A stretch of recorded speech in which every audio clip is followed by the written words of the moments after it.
We will go directly to the business of the day. Ano yun? Ano yung muna natin? I think meron tayong pinaka-importante yung report ng ating treasurer. By the way, yung treasurer natin mo is then yung si Sandra, no? Talaga namang napakabigat na responsibility. So, thank you for accepting that responsibility. But you did a good job. Thank you so much. Can we give a hand to Sandra? So, Mr. Secretary, sir, bago tayo pumunta sa main event, and I have the floor for Charlie's acknowledge. Okay. If you have, tika muna. If you have something to say, just tell me because I'm the presiding officer. Yes, sir. I have to acknowledge. Okay, I'll give you the floor. Kahit wala ng mic, malakas naman yung ano ko. First, thank you very much sa lahat for the warm acceptance ng mga usap-usap from Eastern Samar. May concern na ako, although these other matters na sana. And I'm very thankful, first and foremost, to Father Oni for facilitating everything. Ang narinig ko kasi siya in his space. And, first, I would like to express my heartfelt greetings sa inyo lahat, lalo-lalo na sa pamilya ni Jack Rebascia, sa mga Zarusuki families, for providing us everything we need, sa condition, sa lahat na. And we are so thankful for that. But mayroon lang kasi akong hindi concerned to these industries. Ito natin sa ating everlasting president. Kasi ganito yan. As I have observed, we are coming from summer and we almost traveled one day. So, very stressful talaga. That's why I felt very sorry last night that we have to dismiss ourselves earlier kasi nga, we're in so exhausted. Wala kami tulong sa buong month.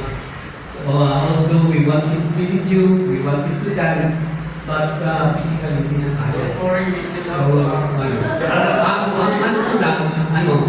Father, to all of you, we have 11 tulin, di ba? This is not a demand. This is just a query or a mere suggestion.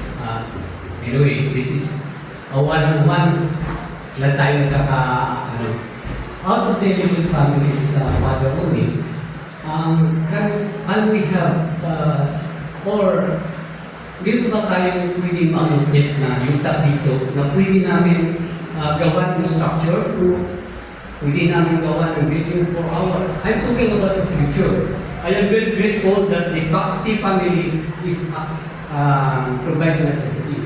But in the near future, yung mga anak na namin, because we are already old, to continue this, ang gusto ko sana, prior with the, say, 2 or 3 days before, nandito na kami para we can rest and fully enjoy the activity. So that's why napag-usapan namin dito. And then, from the ancestral, meron ba tayong pwedeng, not only the 11 children of Lulu Hermillo. Kung meron sana kami kahit maliit lang, na pwede namin tayuan ng bahay. So that, although we are grateful na meron na sumasagot sa amin, but still, yung mga younger generations, earlier pupunta na dito and we have our own makatawag namin to stay with kami na magluto, kami na sa amin so that pagdating sa activity rin po charge kami individual na darating kami tapos I'm talking not just the Exeter plan. I am talking for everyone. But possibly, it's just a friend. I said again, this is not a demand. This is just a query kung pwede at kung meron. At kung wala, ano na lang kami para pumili ng buting lupa. Di ba? Because I am looking forward for the next generations. We are on the second generation.